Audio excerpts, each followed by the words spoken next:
안녕하세요. 책 읽어주는 편안한 엄마입니다.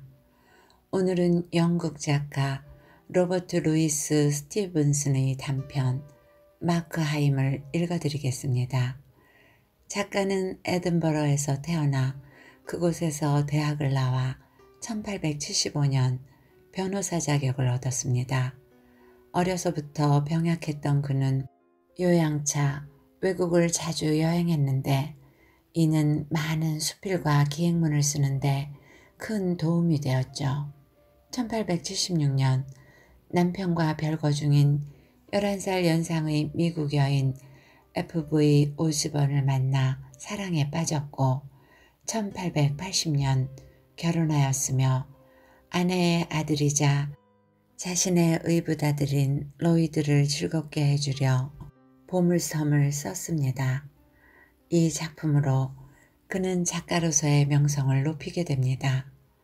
그 외의 대표작으로는 지킬 박사와 하이드 씨, 납치 등이 있습니다. 저의 낭독과 함께하는 이 시간이 여러분 모두에게 편안한 시간이 되어드릴 수 있기를 소망하며 구독과 좋아요, 알람 설정을 해주시면 감사하겠습니다. 지은이 로버트 루이스 스티븐슨 마크 하임. 예, 상인은 말하였다. 우리들이 횡재를 하는 경우는 여러 가지가 있어요. 손님 중에 어떤 분은 골동품에 대해 아무것도 모르는 분이 있는데 그런 때는 저의 안목으로 벌고요. 또 어떤 손님은 정직하지 못합니다. 상인은 잠시 말을 멈추고 촛불을 들어 올렸다. 불빛은 찾아온 손님을 환하게 비췄다. 그런 경우는 말이죠. 상인은 말을 이었다. 당당하게 벌어들일 수가 있지요. 마크 하임은 태양이 빛나는 대낮의 거리에서 지금 막 안으로 들어왔기 때문에 빛과 어둠이 뒤섞인 이 상점의 안을 잘 분간할 수가 없었다. 상인의 신랄한 말을 들으면서 불빛 바로 곁에 있던 그는 어릿어릿해 눈을 끔벅거리며 시선을 돌렸다. 상인은 킬킬거리며 웃었다. 오늘은 크리스마스 저녁입니다. 오늘은 제가 가게 문을 닫고 장사를 하지 않는 줄 아시면서 오셨군요. 자, 그렇다면 그 대가를 내셔야 되겠습니다. 지금은 장부 결산을 해야 하는데 그 시간을 빼앗기게 되니 그 대가를 돈으로 내셔야지요. 그뿐이 아닙니다. 오늘은 아주 달라지셨습니다. 그러니 그것도 돈을 받겠습니다. 나는 눈치가 빠르고 사리를 잘 분별하므로 신뢰되는 질문을 하지 않겠습니다. 하지만 손님이 제 얼굴을 똑바로 보지 못하실 때에는 그것 역시 돈을 받아야겠습니다. 상인은 다시 한번 킬킬대고 웃었으나 곧 보통 때의 손님을 대하는 어조로 바뀌었다. 그래도 여전히 놀리는 듯한 어조가 섞여 있었다. 늘 말씀해 주셨듯이 물건을 어떻게 가져오시게 되었는지 자세히 말씀해 주시기 바랍니다. 하고 상인은 말을 계속하였다. 이번에도 역시 숙부님의 진열장입니까? 숙부님은 참으로 훌륭한 수직가시로군요. 키가 작고 얼굴이 창백하고 어깨가 처진 상인은 거의 발 뒤꿈치를 들고 서 있는 것 같았다. 그는 금태 안경 너머로 마크 하임을 보면서 도무지 믿을 수 없다는 듯이 고개를 끄덕거리는 것이었다. 마크 하임은 알 수 없는 공포와 연민을 느끼면서 상인을 유심히 쳐다보았다. 이번에는 잘못 보신 것 같습니다. 하고 마크 하임은 말했다. 저는 팔려고 온 것이 아니라 사려고 왔거든요. 이제 쓸만한 골동품은 다 팔아버려 없습니다. 숙부의 진열장은 텅텅 비어서 널빤지밖에 안 남았답니다. 만약 남아있다고 하더라도 나는 증권 투자로 한몫 벌었답니다. 그러니 느리면 느렸지 줄기하지는 않습니다. 오늘은 아주 간단한 일로 왔습니다. 저는 어떤 여성한테 보낼 크리스마스 선물을 살까 하거든요. 그는 마음먹었던 말을 시작하자 말소리가 유창해졌다. 이런 사소한 일로 영감님께 폐를 끼치게 되어서 죄송하게 생각합니다. 사실은 어제 준비했어야 했는데 제가 좀 게을러서요. 오늘 만찬 때에는 조그마한 선물이라도 주지 않으면 안 되겠어요. 잘 아시다시피 부잣집과의 혼인은 결코 쉽지 않으니까요. 잠시 동안 침묵이 흘렀다. 이 동안의 상인은 그 말이 고지 들리지 않는다는 듯이 생각에 잠겨 있었다.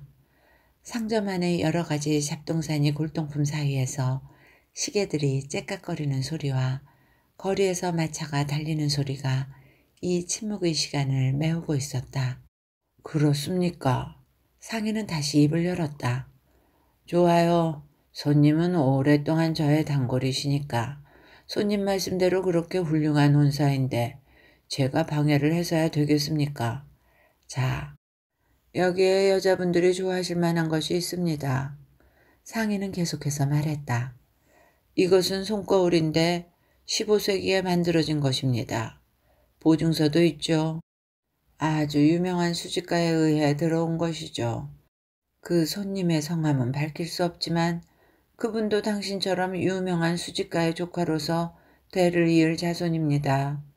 상인은 무뚝뚝하고 신랄한 말투로 이야기하면서 거울을 집으려고 몸을 구부렸다. 상인을 지켜보고 있던 마크하임은 갑자기 온몸에 소름이 돋으며 어떤 사나운 격정이 마음속에 솟아오르는 것을 느꼈다. 그러나 그것을 느낀 것은 아주 짧은 시간이었고 재빨리 사라져버렸다. 거울을 받아든 그의 손이 약간 떨린다는 것 외에는 아무런 흔적이 없었다. 거울. 그는 쉰 목소리로 중얼거렸다. 그는 잠시 생각에 잠긴 듯 하더니 다시 한번 되풀이하여 말하였다. 크리스마스 선물로 거울을 준다? 괜찮을까? 왜요? 거울이 크리스마스 선물로 부적당하다는 말씀입니까? 하고 상인이 소리를 질렀다. 상인을 쳐다보는 마크하임의 표정은 묘하게 일그러지는 듯했다. 왜 안 되느냐고요? 마크하임은 말하였다. 그럼 이 거울 속을 한번 들여다보세요. 거울 속에 비친 영감님의 모습을 보시란 말입니다. 당신은 그걸 보고 싶으신가요? 그럴 리가 없겠죠. 저 역시 그렇고요. 아마 누구라도 그럴 것입니다. 자그마한 몸집의 사나이는 갑자기 마크하임이 거울을 들이대는 통에 움찔 뒤로 물러나지 않을 수가 없었다. 그러나 당장 어떤 나쁜 일이 일어나지 않을 것임을 알고는 그는 곧 킬킬대며 웃었다. 장차 당신의 부인 되실 분이 그리 미인은 못 되시나 봅니다. 손님. 상인은 말하였다. 나는 말이요. 하고 마크하임은 말하였다. 크리스마스 선물이 될 만한 것을 보여달라고 했습니다. 그런데 영감님은 이따위 것을 내놓으십니까? 옛날 일들이며 나쁜 짓과 온갖 바보짓거리를 비춰주는 이런 저주스러운 것을 내놓으셨군요. 양심의 손거울을. 고의로 그랬나요? 무슨 생각을 가지고 그러는 겁니까? 어디 말씀해 보세요. 순순히 말할 때 듣는 게 좋을 것이요. 나는 지금까지 당신을 아주 인정 있는 분이라고 생각했는데. 상인은 유심히 손님을 쳐다보았다. 참으로 우스운 상황이었다. 그러나 이상하게도 마크하임의 얼굴에는 웃는 빛이라고는 없었다. 그의 얼굴은 희망에 부풀어 빛나는 것 같았지만 기쁨 같은 것은 찾아볼 수가 없었다. 그럼 어쩔 생각이죠? 상인이 물었다. 당신은 털끝만큼도 동정심이 없군요. 마크하임은 우울하게 말하였다. 동정심도 없고 공손한 마음도 없으며 진심도 없고 사람을 사랑하지도 않고 사랑을 받지도 못하고 돈만 버는 손, 그것뿐이군요. 아, 진정 그것뿐인가요? 자, 내 말 좀 들어보시오. 상인은 조금 날카로운 어투로 말하였으나 또다시 갑자기 말을 멈추고 킬킬대며 웃었다. 아마 당신은 연애 결혼을 하려는 모양이군요. 그리고 그녀의 건강을 위해서 축배라도 들고 오신 모양이군요. 아, 맞아요. 마크하임은 묘한 호기심이 일어나서 소리를 질렀다. 연애를 해보신 적이 있습니까? 있으시다면 그 얘기를 좀 들려주세요. 내가요? 상인은 큰 소리로 말하였다. 내가 연애를 한 적이 있냐고요? 어디 그런 노름을 할 여가가 있었어야죠. 옛날에도 그렇고 지금도 마찬가지죠. 오늘도 그런 허튼 소리를 할 시간은 없답니다. 자, 이 거울을 갖고 가시겠습니까? 그렇게 급할 것 없습니다. 마크하임이 대답하였다. 여기 이렇게 서서 이야기하는 것도 즐겁군요. 인생이란 것이 짧기도 하고 믿을 수 없는 것이니까. 저는 즐거움을 빨리 끝내고 싶지 않습니다. 정말이지 이렇게 작은 기쁨이라도 버릴 수 없습니다. 절벽에 매달린 사람이 손에 잡히는 것은 아무리 하찮은 것이라도 잡고 놓치지 않는 것처럼 우리 손에 들어올 수 있는 것은 모두 놓쳐서는 안 됩니다. 우리는 1초 1초가 항상 절벽이죠. 생각해 보세요. 높이가 1마일이나 되는 높은 절벽을 만일 그 절벽에서 떨어진다면 박살이 나서 콩가루가 되어버려 사람의 흔적조차 찾을 수 없을 것입니다. 그러니까 즐거운 이야기는 놓쳐서는 안 됩니다. 우리 서로 이야기해 봅시다. 왜 우리는 가면 따위를 쓰고 있죠? 솔직히 얘기해 봅시다. 우리가 친구가 될 수 있을지 혹시 압니까? 손님께 한 가지 말씀만 드리겠습니다. 상인이 말하였다. 물건을 사실 게 아니라면 이만 나가 주십시오. 그래요. 옳은 말씀입니다. 참, 내가 쓸데없는 말을 했군요. 자, 물건에 대한 얘기를 해야겠어요. 다른 것을 좀 보여주시죠. 하고 마크하임이 말하였다. 손거울을 선반 위에 도로 넣으려고 상인은 다시 한번 몸을 굽히자 그의 엷은 금발의 머리털이 눈을 가렸다. 마크하임은 외투주머니에 한 손을 찌르고 가까이 다가갔다. 그는 몸을 똑바로 세우더니 깊이 숨을 들이마셨다. 그 순간 그의 얼굴에는 여러 가지 감정들이 나타났다. 공포와 전율, 결의, 황홀, 육체적 반발. 그리고 여윈 윗입술을 올리자 이가 드러났다. 이거라면 아마 마음에 드실 듯 합니다만. 상인이 이렇게 말하면서 몸을 다시 일으켜 세우려는 순간 마크하임은 뒤에서 갑자기 상인에게 달려들었다. 송곳 같은 긴 칼이 번쩍거리며 아래로 휙 떨어졌다. 상인은 암탉처럼 버둥대며 선반에 관자놀이를 부딪히고는 마루 위에 맥없이 쓰러지고 말았다. 상점 안에는 약 20개가량의 시계가 있었다. 어떤 것은 그 나이에 어울리게 묵직한 소리를 내고 있었고 또 어떤 것은 째깍째깍 급하고 가벼운 소리를 냈다. 그것들은 남녀 혼성 합창처럼 뒤섞여 초침을 움직이고 있었다. 이때 벼랑간 도로 위를 후다닥 달려가는 젊은이 무서운 발자국 소리가 이 작은 소리들 사이를 비집고 들어왔다. 마크하임은 비로소 정신을 차리고 주위 환경을 깨닫게 되었다. 그는 공포를 느끼면서 주위를 둘러보았다. 계산대 위에는 촛불이 놓여 있었는데 틈으로 들어오는 바람에 불빛이 가냘프게 흔들리고 있었다.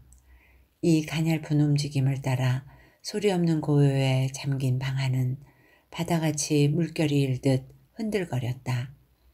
키가 큰 그림자는 크게 흔들렸고 얼룩 같은 검은 점의 그림자들은 마치 숨을 쉬는 것 같이 커졌다가 오므라들었다.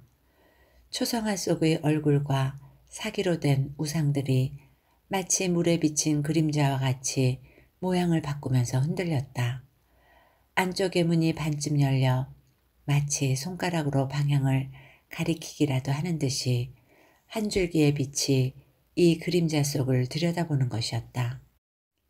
방 안의 모든 것들이 공포에 쌓여 흔들리고 있는 속에서 마크하임은 죽은 자의 시체를 보았다.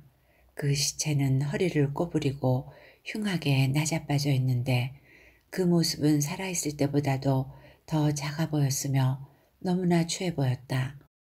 초라한 옷을 입고 흉한 모습으로 뻗어있는 상인의 모습은 마치 나무토막처럼 보였다. 마크하임은 이것을 보고 있으려니까 겁이 덜컥 났다. 하지만 뭐 그것은 별거 아니었다.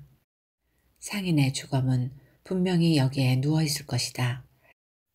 이 낡은 옷뭉치와 피투성이가 된 나무토막은 움직이지도 못하고 말을 하지도 못할 것이다. 이것은 여기에 누워서 기적을 만들어내는 일 따위는 하지 못할 것이다. 발견이 될 때까지 여기에 누워있을 것이 분명하다. 발견된다. 그렇다면 그 다음은 온 영국을 울릴 만한 소문을 내며 퍼져나가겠지. 그것은 메아리가 되어서 세상을 시끄럽게 할 것이다. 이자는 죽었어도 역시 나의 적이다. 전에는 뇌가 망가져 사람이 죽으면 그것으로 끝이었는데 하고 그는 생각했다. 그러자 상인이 처음 한 말이 생각났다.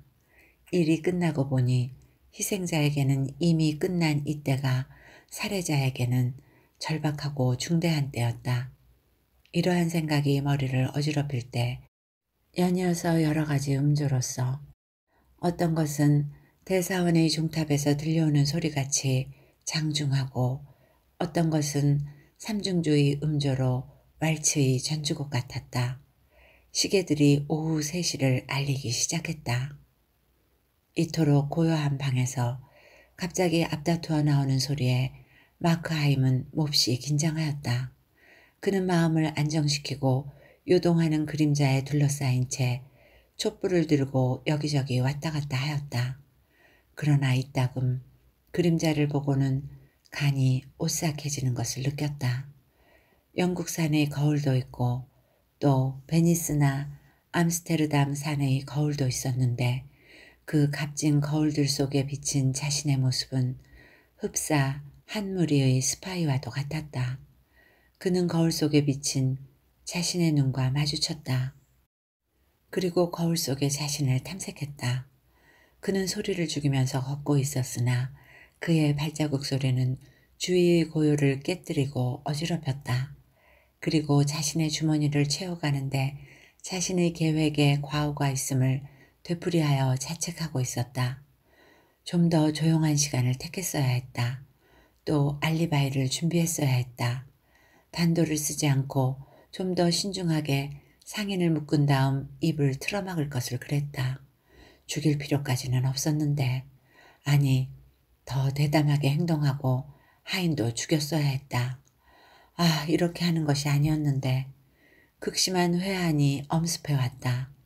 아무리 계획을 다시 세운다 하더라도 이제는 돌이킬 수 없는 과거이므로 마음만 고통스러웠다. 한편 이러한 마음의 이면에는 조용한 지붕 아래를 휩쓸고 돌아다니는 쥐같이 난폭한 공포가 그의 머릿속을 소란스럽게 꽉 채우고 있었다. 경찰의 손이 그의 등떨미를 덮칠 것이다. 그러면 그는 낚싯줄에 매달린 고기처럼 경련하고 말 것이다. 그리고 재판소의 피고석, 감옥, 교수대와 시커먼 관이 마치 주마등같이 지나갔다. 공포에 휩싸여 거리를 쫓기는 사람들의 모습이 포위하려는 군대처럼 그의 마음을 죄어왔다. 이 버둥거리는 소리가 사람들의 귀를 울리면 그들은 호기심을 나타내지 않을 리 없다고 그는 생각하였다. 이웃 사람들이 집에 앉아서 꼼짝도 않고 귀를 기울이고 있을 것 같았다. 한갓 옛 추억이나 더듬으며 외로이 크리스마스를 보낼 운명을 가진 고독한 사람들은 그 온화한 추억을 헤매다가 정신을 번쩍 차렸을 것이다. 어머니는 음식을 준비하다가 갑자기 놀라고 가족들은 모두 식탁을 둘러싸고 조용해진 가정의 행복, 계급이며 나이, 성격 등을 불문하고 모두 다 난로가에 앉아 속을 꿰뚫는 눈초리로 귀를 기울이면서 그의 목을 맬 줄을 꼬고 있을 것이다. 그는 아무리 조용히 움직이려고 해도 소리가 나는 것 같았다. 보헤미아제의 춤이 높은 술잔이 마치 종처럼 높은 소리를 내었다. 그리고 시계는 또 어찌나 크게 들리는지 간담이 다 서늘해져서 시계를 멈추게 하려고도 생각해 보았다. 그러나 그의 공포가 또다시 재빨리 바뀌어 가게 안의 고요는 오히려 파멸을 불러일으킬 원인이 될 것이며 지나가는 행인의 주의를 끌어 놀라게 할 것 같은 생각이 들었다. 그래서 좀 더 대담하게 상점의 물건 사이를 시끄럽게 울리며 돌아다니고 내 집에서처럼 마음 편히 허세를 부려도 괜찮을 것 같이 생각되었다. 그의 마음 한구석에는 어딘지 여유가 있고 활기가 있었지만 또 한구석에서는 공포로 인해 미칠 지경이었다. 하나의 환상이 그의 마음에 집요하게 따라다니며 그를 몰아붙이고 있었다. 하얗게 질린 얼굴로 창가에 매달려 귀를 기울이는 이웃 사람들, 무시무시한 추측에 사로잡혀 발길을 멈춘 거리의 사람들. 이들은 의심을 품을 테지만 알아낼 수는 없을 것이다. 벽돌로 된 벽과 덧문이 닫힌 창을 뚫고 나갈 수 있는 것은 오직 소리뿐이다. 그런데 이 집 안에는 자기 혼자밖에 없는가? 그는 자기 혼자뿐이라는 것을 알고 있었다. 초라한 나들이 옷을 입은 하녀가 애인을 만나러 나가는 것을 그는 목격했었다. 그녀의 리본과 웃음에는 크리스마스의 여가로 인한 기쁨이 아로새겨져 있었다. 자기 혼자뿐이라는 것은 의심할 여지가 없는 사실이다. 그런데 이 집안의 어디선가 가느다란 발자국 소리가 들려오는 것을 분명히 느낄 수 있었다. 무언가 있는 것이다. 그것이 어떤 것인지 알 수는 없지만 분명히 있다. 그의 상상은 이 집의 방마다 구석구석 그 존재를 쫓는 것이었다. 그것은 얼굴은 없었다. 하지만 사물을 보는 눈은 가지고 있었다. 이제 보니 그것은 자신의 그림자였다. 그리고 다시 보니 교활함과 증오로 가득 찬 죽은 상인의 모습이었다. 가즈네를 써서 아직 그의 눈을 돌리지 못하게 하는 열린 문에 힐끗 시선을 보냈다. 집은 높았지만 창문은 작고 더러웠다. 그리고 밖은 안개가 끼어 흐릿하였다. 아래층으로 비춰오는 광선은 희미하게 상점 문가를 비춰줄 뿐이었다. 그런데 이 희미한 한 가닥 광선 속에 그림자 하나가 흔들리며 걸려있는 것이 아닌가. 갑자기 밖에서 한 신사가 아주 쾌활하게 지팡이로 가게 문을 두드리기 시작했다. 그리고 상인의 이름을 수없이 부르며 농담까지 하는 것이었다. 마크 하임은 놀라서 얼어붙은 듯이 그 자리에 서서 시체를 힐끔 쳐다보았다. 그러나 아무런 일도 일어나지 않았다. 아무리 문을 두드리고 불러도 들을 수 없는 아주 먼 곳으로 가버리고 말았다. 그는 정적의 바다 밑으로 가라앉아 버렸던 것이다.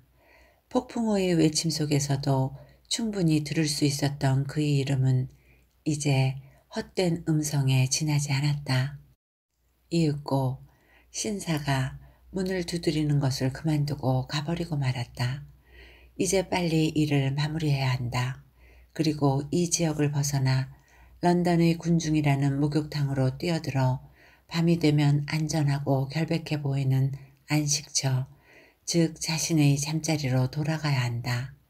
방금 한 사람의 손님이 왔었다. 곧 또 다른 손님이 와서 방금 온 손님보다 더 오랫동안 가지 않을지도 모른다. 살인을 저지르고 목적한 돈을 손에 넣지 못한다면 그것은 참담한 실패가 되는 것이다.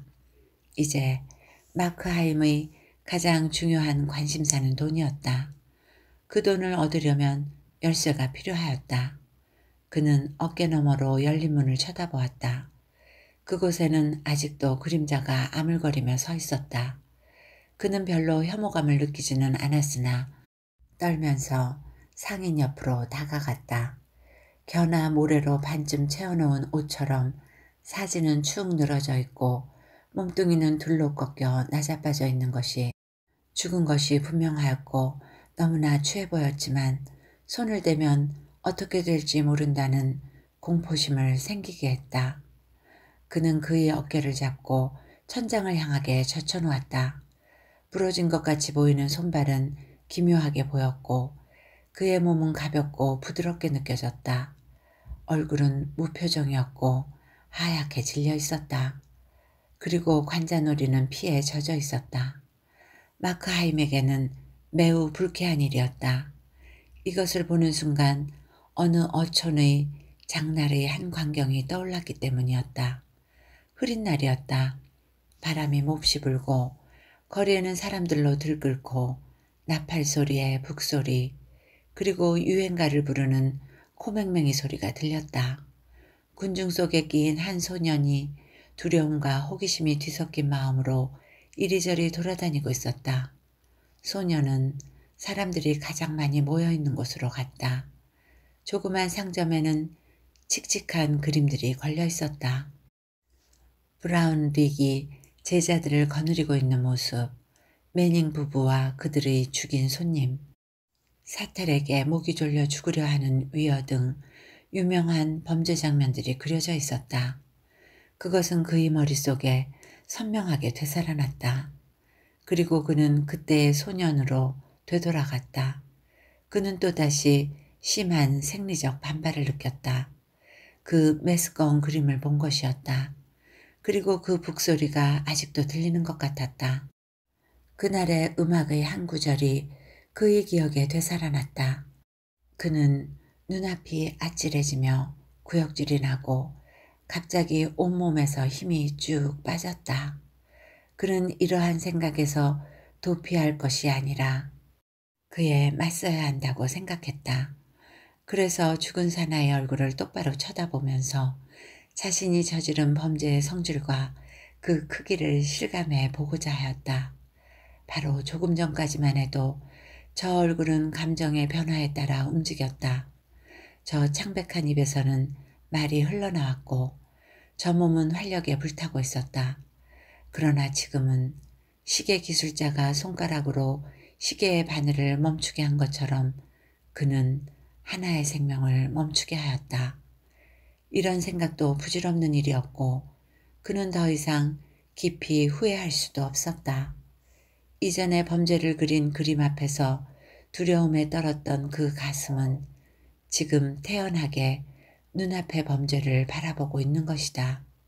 세상을 아름다운 화원으로 꾸밀 능력을 조금도 타고나지 못했던 한 사나이, 지금까지 행복을 한 번도 느끼지 못했을 이 죽어버린 사람에 대하여 한 가닥의 동정을 느끼는 데 불과한 것일 뿐 공포는 아니었다. 그는 이러한 생각을 모두 떨쳐버리고 열쇠를 찾아서 상점의 열린 문 쪽으로 갔다. 밖에는 소나기가 내리기 시작하였다. 제법 세차게 지붕을 때리는 소나기 소리는 침묵을 쫓아냈다. 마치 빗방울이 뚝뚝 떨어지는 동굴 속과도 같이 끊임없는 반향이 울리고 있었다. 그 소리는 귀를 울리고 째깍거리는 시계 소리와 뒤섞였다. 그런데 마크 하임이 문 가까이 다가가니 자신이 조심스럽게 내딛는 발자국 소리에 맞추어 계단 쪽으로 후퇴하는 다른 발자국 소리가 들리는 듯하였다.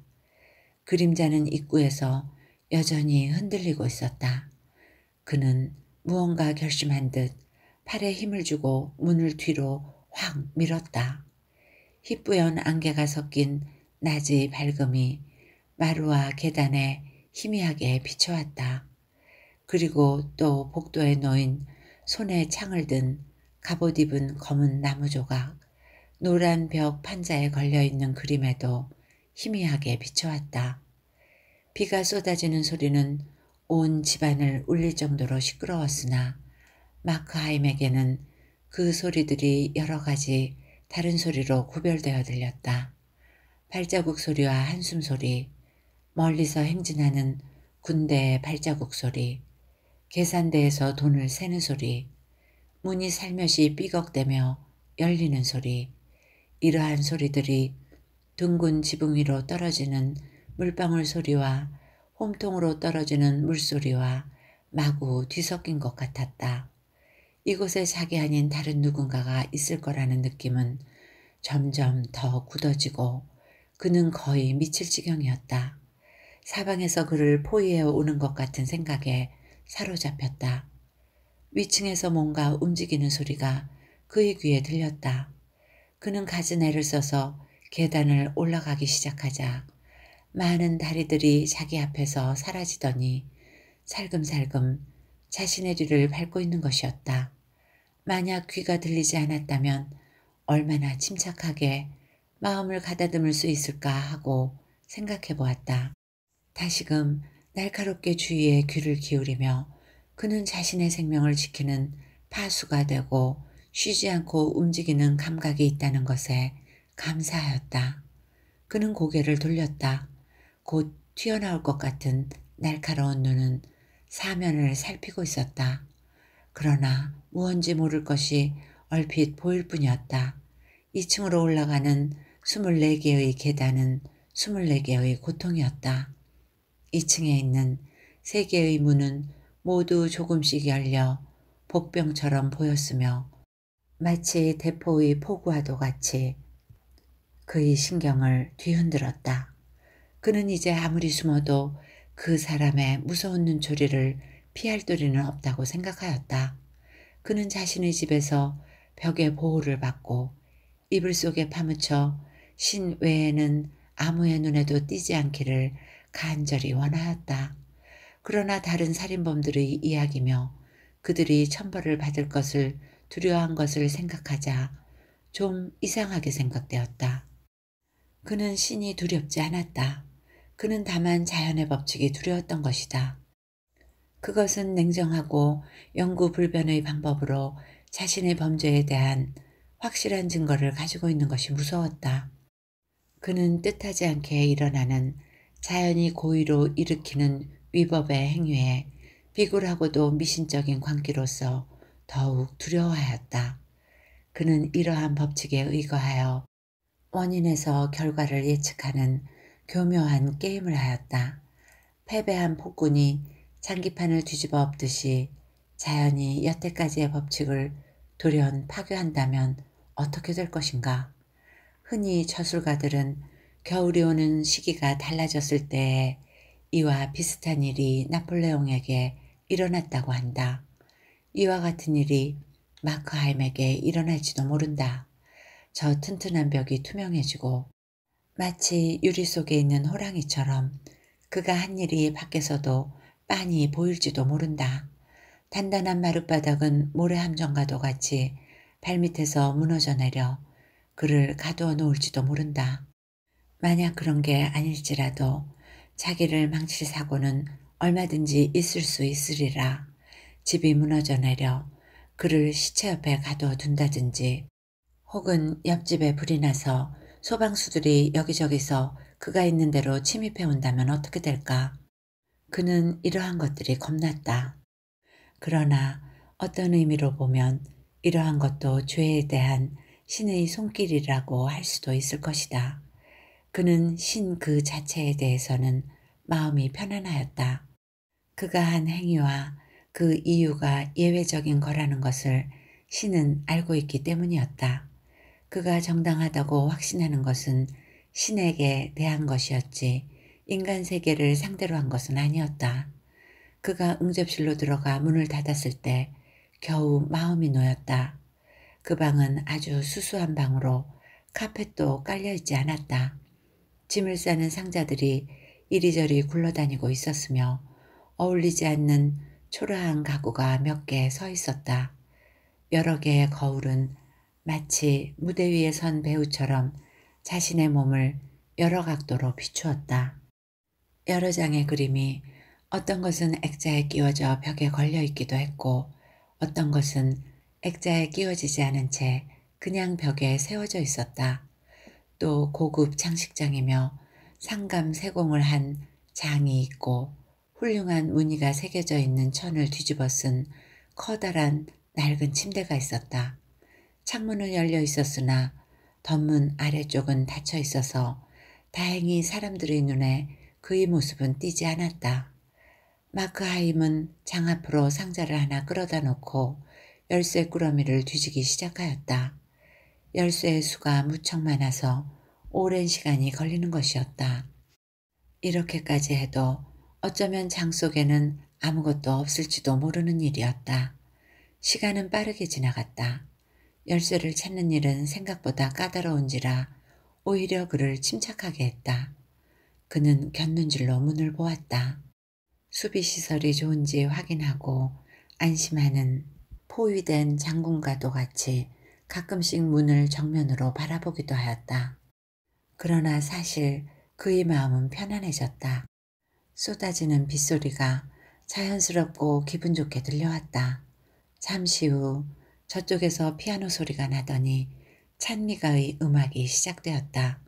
그리고 많은 아이들이 반주에 맞춰 노래를 부르기 시작하였다.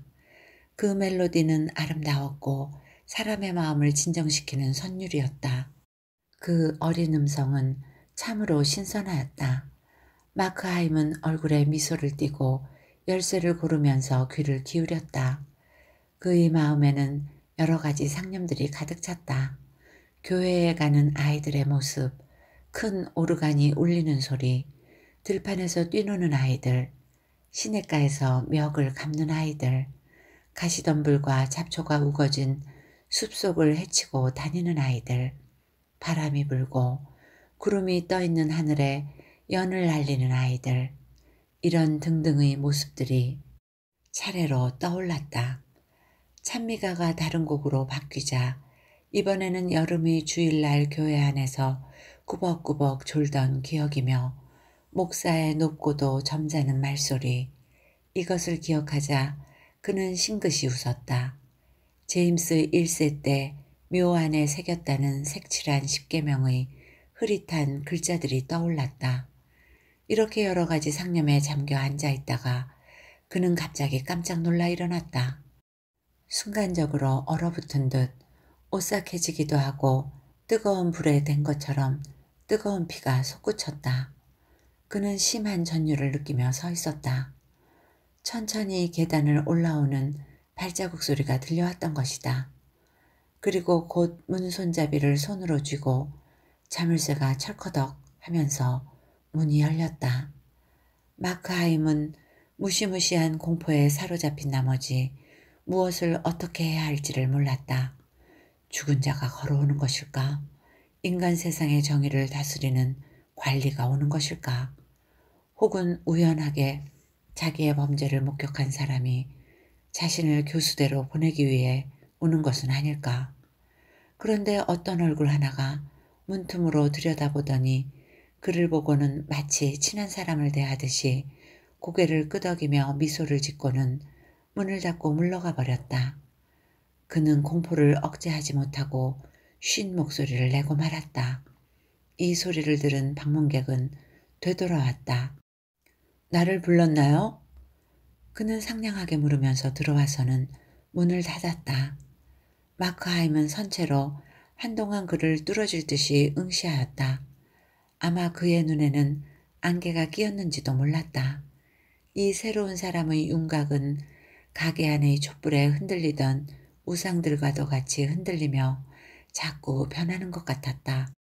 어떻게 보면 그 사나이를 알 것도 같았고 또 어떻게 보면 자기 자신과 몹시 닮았다고도 생각되었다. 그런데 어쩐지 이 사나이는 살아있는 사람도 아니고 신의 세계에서 온 것도 아니라는 확신이 공포의 덩어리와도 같이 그의 가슴에 자리 잡고 있었다. 하지만 이상하게도 그는 평범한 사람의 모습을 하고서 미소를 띠고 마크하임을 쳐다보며 서 있는 것이었다.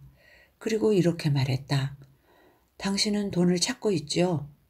그 말투는 조금도 어색하지 않고 일상생활에서 흔히 쓰는 공손한 말투였다. 마크하임은 대답하지 않았다. 당신에게 경고해 둘 것이 있습니다. 하고 상대방은 말을 계속했다.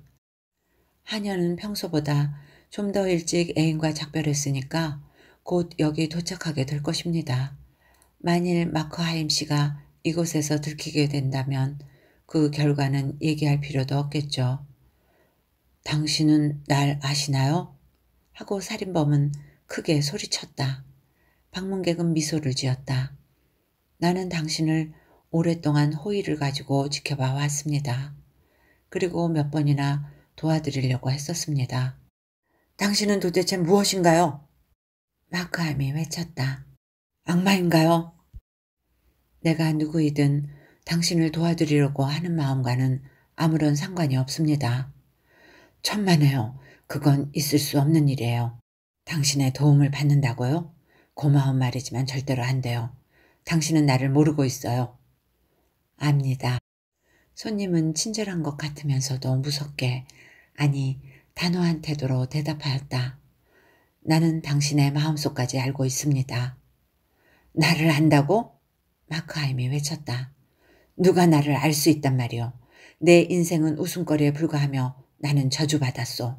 나는 내 본성을 속이고 살아왔어요. 누구나가 다 그렇지요.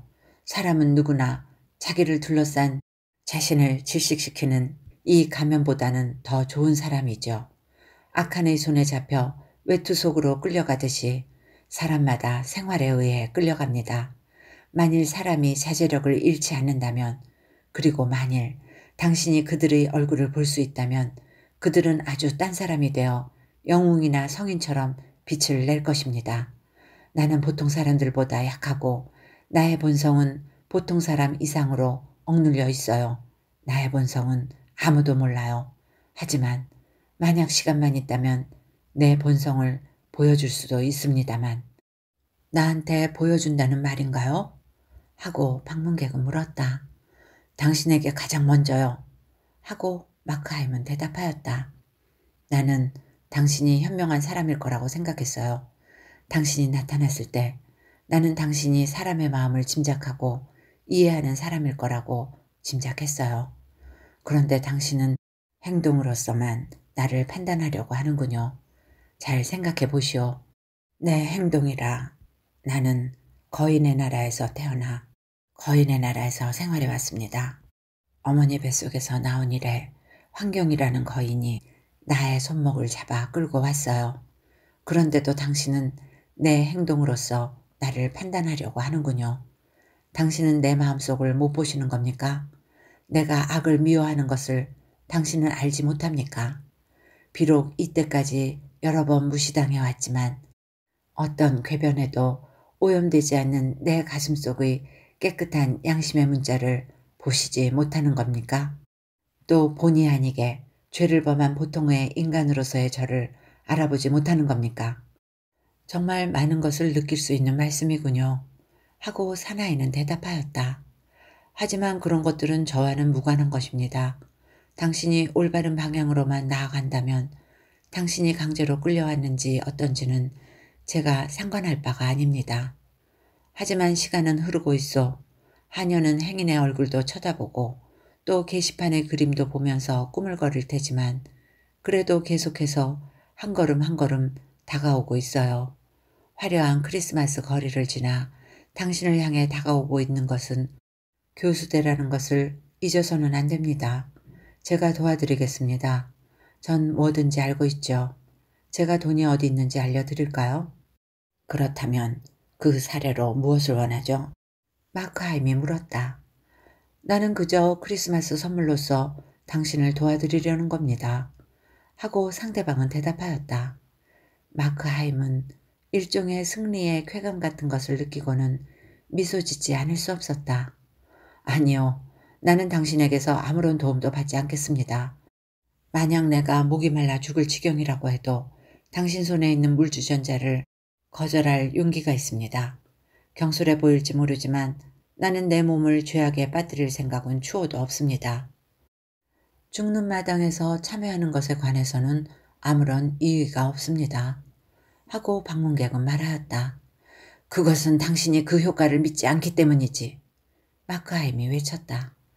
그렇기 때문이 아닙니다. 상대방이 대답하였다. 나는 그러한 것들은 다른 각도에서 봅니다. 사람의 일생이 끝나면 나의 흥미도 없어지고 말지요. 사람들은 나를 받들기 위해 살아왔고 종교라는 미명 아래 흉악한 얼굴로 힘없이 욕망에 끌려다니면서 밀밭에 독이 든 씨앗을 뿌려왔어요. 구원의 손길이 가까이 다가왔을 때 단 한 가지 도움이 되는 행위를 할 수 있습니다. 뉘우치고 웃으면서 죽어가는 것. 그래서 살아남은 겁 많은 사람들에게 자신감과 희망을 심어주는 것입니다. 나는 그렇게 몰인정한 주의는 아닙니다. 한번 시험해 보세요. 이제까지 당신이 해왔던 것처럼 인생을 즐기세요. 실컷 즐기세요. 당신이 늙고 죽음이 가까이 왔을 때 당신에게 위안이 될까 하고 말하는데 양심과 타협해서 싸움을 해결하고 신에게 머리를 숙여 화해를 청하는 편이 오히려 쉽다는 것을 당신도 알게 될 것입니다. 나는 지금 막 그러한 죽음의 자리로부터 온 것입니다. 그 방에는 마음으로부터 슬퍼하고 있는 사람들로 가득하였고 모두들 그 사람의 마지막 말에 귀를 기울이고 있었습니다. 그 신의 자비와는 어울리지 않는 무뚝뚝한 사나이의 얼굴을 들여다보았을 때 나는 그의 얼굴이 희망에 가득 차서 웃는 것을 보았어요. 당신은 나를 그런 인간으로 생각하십니까? 마크하임은 계속해서 물었다. 숱하게 죄를 짓고도 마침내는 천국으로 슬쩍 도망가고 싶은 희망밖에는 없다고 생각하는 겁니까?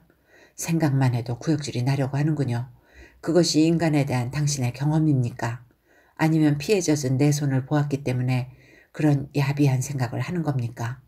그리고 이 살인죄는 모든 선의 근원마저 말려버릴 만큼 악한 것입니까? 살인이 내게는 그다지 특별한 것이 아닙니다. 상대방은 계속해서 대답하였다. 본래 모든 죄는 살인입니다. 모든 인생이 전쟁인 것처럼요. 인간들은 뗏목 위에서 굶주린 사공처럼 배고픈 가엾은 자의 손에서 빵 조각을 뺏거나 남의 생명을 잡아먹고 살아가죠. 죄를 저지른 그 뒤를 나는 따라가죠. 그리고 어떠한 경우에도 최후의 결과는 죽음으로 끝나죠. 무도회에서는 그토록 얌전한 태도로 부모를 대하는 아름다운 처녀도 내 눈에는 당신과 같은 살인자처럼 사람의 피를 흘리게 하는 것이 보이지요. 나는 죄의 뒤를 쫓아간다고 말했지요. 나는 덕의 뒤도 역시 쫓아갑니다. 덕이나 죄는 다 종이 한 장의 차이밖에는 나지 않죠. 그 둘은 모두 죽음이라는 별을 거두기 위해 천사들이 쓰는 큰 낫입니다. 나는 죄악을 목적으로 살아왔는데 그것은 행동에 있는 것이 아니라 성격 속에 있는 것입니다. 내가 사랑하는 것은 악인이지 악한 행동은 아닙니다. 인생의 여러 시대가 무섭게 부딪혀 내리는 폭포수 끝에서 본다면 악의 열매는 아마도 덕의 열매보다도 더 행복하였다는 것을 알 수 있을지도 모릅니다. 그러니까 내가 당신이 피하는 것을 도와주려는 것은 당신이 상인을 죽여서가 아니라 당신이 마크 하임이기 때문이죠. 모든 것을 당신에게 털어놓겠습니다. 하고 마크 하임은 말하였다. 당신에게 들킨 이 범죄는 나의 최후의 것입니다. 여기까지 이르는 동안 나는 많은 교훈을 얻었어요. 이 범죄 자체도 중요한 한 교훈입니다. 이제까지 나는 알 수 없는 반항심에 끌려왔습니다. 나는 굶주리고 속박당한 노예였어요. 세상에는 유혹에도 굴하지 않고 꿋꿋이 견디는 사람도 있죠. 하지만 난 그렇지 못했어요. 나는 쾌락을 갈망했어요. 그러나 오늘 내가 저지른 일에서 훈계와 부귀, 나 자신을 찾을 수 있는 힘과 새로운 결의를 이끌어냈어요. 나는 이 세상에서 자유로운 활동가가 된 것입니다. 나는 내 자신이 아주 달라진 것을 깨달았어요. 이 손이 선을 베풀면 마음이 편안해지는 걸 깨닫기 시작했어요. 과거의 그 무엇이 내 마음에 찾아왔어요. 안식일 밤 교회의 오르간 소리를 들으며 내가 꾸던 꿈, 책을 읽고 감동을 받고 눈물을 흘렸던 천진했던 어린 시절, 어머니와 얘기를 나눌 때 짐작했었던 그 무엇이 찾아온 것이죠. 그것이 내 진짜 모습이에요. 나는 지난 몇 년 동안 방황했어요. 하지만 이제 다시 내가 가야 할 길이 보입니다. 당신은 이 돈을 증권 투기에 쓸 생각이지요? 하고 방문객은 말하였다. 만약 제 생각이 틀리지 않는다면 당신은 아마도 몇 천이라는 돈을 잃었을 겁니다. 아, 하지만 이번에는 틀림없이 한몫 잡을 거예요. 이번에도 돈을 잃게 될 겁니다. 방문객은 조용히 대답하였다. 아, 반 정도는 남겨둘 겁니다. 마크하임이 외쳤다. 그것마저 잃어버리게 될 거요. 상대방이 말하였다. 마크하임의 이마에는 땀이 솟았다. 그렇다고 그게 무슨 상관이 있어? 그는 소리쳤다. 설사 그것을 잃고 또다시 굶주리게 된다고 해도 나의 일부분, 즉 악한 부분이 끝까지 나의 선한 부분을 짓밟을 수 있을까요? 선과 악이 내 속에서 나를 양쪽으로 당기고 있으니까요. 나는 어느 한쪽만을 사랑하지 않습니다. 나는 둘 다 사랑합니다. 나는 위대한 행위와 자제, 헌신을 마음먹을 수도 있습니다. 내가 비록 살인 같은 범죄를 저질렀지만 연민이나 동정도 알고 있습니다. 나는 가난한 사람들을 동정합니다. 나보다 더 그들의 고생을 잘할 수는 없을 겁니다. 나는 그들을 불쌍히 여기고 그들을 돕습니다. 나는 사랑을 귀중히 여기고 순진한 웃음을 좋아합니다. 이 세상에 있는 선과 진리 중에 내가 진심으로 사랑하지 않는 것은 없어요. 악만이 내 생활을 지배하고 선은 무용지물로서 그냥 잠자고 있어야 하나요? 그렇지 않아요. 선도 역시 행위의 원인입니다. 방문자는 그의 손을 들었다. 당신이 살아온 지난 36년 동안 운명의 변화와 기질의 변화를 통해서 당신이 꾸준히 타락해 가는 것을 지켜보았습니다. 15년 전에 당신은 도둑이라는 소리만 듣고도 깜짝 놀랐습니다. 3년 전만 해도 당신은 살인범의 이름만 들어도 벌벌 떨었습니다. 그런데 이제는 당신을 뒤로 물러서게 할 범죄나 잔혹하고 추악한 행위가 또 있을까요? 앞으로 5년 뒤 당신은 현행범으로 잡힐 것이요. 당신은 자꾸만 밑으로 추락해 갑니다. 아마 죽음만이 당신을 멈추게 할 수 있을 겁니다. 사실입니다. 마크하임이 거세게 말했다. 나는 어느 정도까진 악을 따랐습니다. 그러나 그것은 누구나 마찬가지죠. 성인이라 할지라도 실생활의 시련 속에서는 품위를 잃게 되고 환경에 물들어 갑니다. 내가 당신에게 아주 간단한 질문을 하나만 하겠습니다. 당신의 대답에 따라 당신 마음의 선악에 관한 별점을 쳐주겠소. 당신은 여러 가지 일을 소홀히 해왔습니다. 그것은 아마도 당연하겠죠. 어떤 면에서는 누구나 다 그렇죠. 그러나 어쨌든 간에 아무리 하찮을 망정 당신이 하고 있는 것에 과거보다 만족하기가 어렵습니까? 혹은 매사에 전보다는 고삐를 늦추려는 겁니까? 하고 상대방이 물었다. 어떤 점에서 말이죠? 마크하임은 괴로운 듯이 번민하며 되풀이하여 말하였다. 그리고 절망에 잠겨서 이렇게 말하였다. 아니요, 나는 모든 점에서 타락했어요. 그렇다면 현재에 만족하세요. 왜냐하면 당신은 결코 변하지 않을 테니까. 인생이라는 무대에서 당신이 하는 대사는 고칠 수 없도록 성문화된 것이요. 성문화되다는 말을 글로 적어놓다라는 뜻입니다. 마크하임은 한참 동안 말이 없이 서 있었다. 마침내 방문객이 그 침묵을 깨뜨렸다.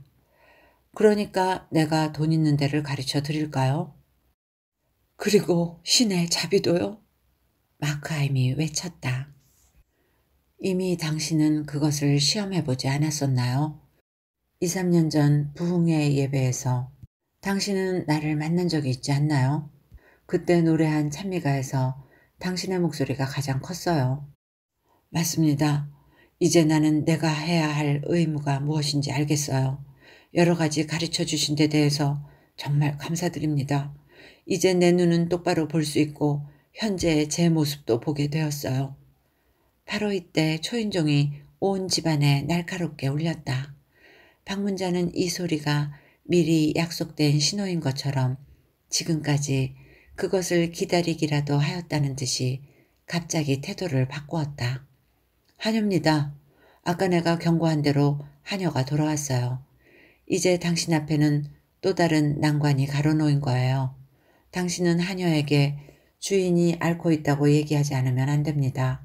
당신은 대담하고 진지한 표정으로 하녀를 안에 들어오게 해야 해요. 웃어도 안 되고 과장해서도 안 됩니다. 하녀가 무사히 안으로 들어오면 당신은 이미 상인을 처치한 것과 똑같이 날쌔게 당신의 앞길을 가로막는 마지막 위험을 제거하면 됩니다. 그러고 나면 이제 시간은 당신 것이요. 이곳에서 밤을 새울 수도 있어요. 당신은 아주 안전하게 이 집의 보물을 샅샅이 뒤질 수 있어요. 자, 어서요. 하고 그는 외쳤다. 서둘러야 해요. 당신의 생명은 저 저울 위에 떨면서 매달려 있어요. 자, 어서 용기를 내요. 마크하임은 물끄러미 조언객의 얼굴을 쳐다보았다. 내가 비록 죄악을 저질렀지만 나에게도 자유의 문 하나가 열려 있어. 그것은 내가 나의 행동을 멈출 수도 있다는 것이요. 만일 내 생명이 부질없는 것이라면 그것을 버릴 수도 있어. 당신 말대로 내가 온갖 사소한 유혹에 끌려다녔다고 하더라도 나는 단호한 결단으로 아무것도 유혹할 수 없는 곳으로 나 자신을 둘 수도 있어. 나의 선은 아무래도 결실을 맺지 못할 운명인 것 같소. 그럴지도 모르지.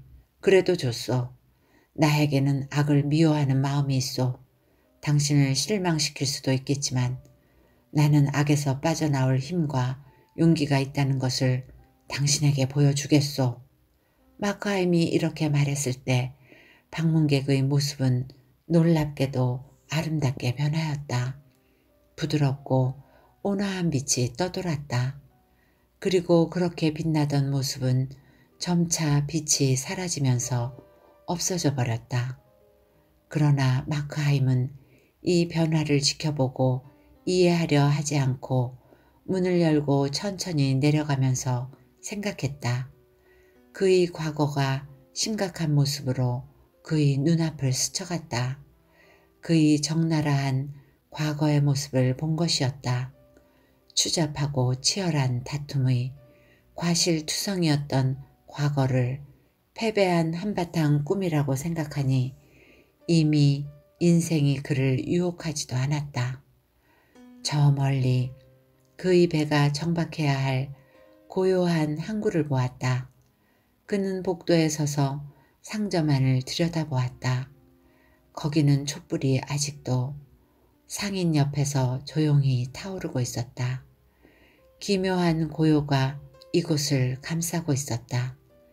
그렇게 서서 쳐다보고 있으니까 상인에 대한 여러 가지 생각이 떠올랐다. 그때 다시 초인종 소리가 날카롭게 울렸다. 그는 얼굴에 희미한 미소를 짓고는 문 쪽으로 걸어갔다. 그리고 하녀와 마주친 그는 말하였다. 경찰에 가보셔야겠어요. 왜냐하면 나는 당신의 주인을 죽였소. 이야기는 여기까지입니다. 악행을 저지른 인간일지라도 인간의 본성에는 악을 미워하고 선을 사랑하는 마음이 감춰져 있다는 것을 작가는 말하고 싶은 것인지도 모릅니다. 어떻게 들으셨는지요? 좋은 시간이 되셨기를 바라며 여러분 모두 항상 건강하고 행복하세요.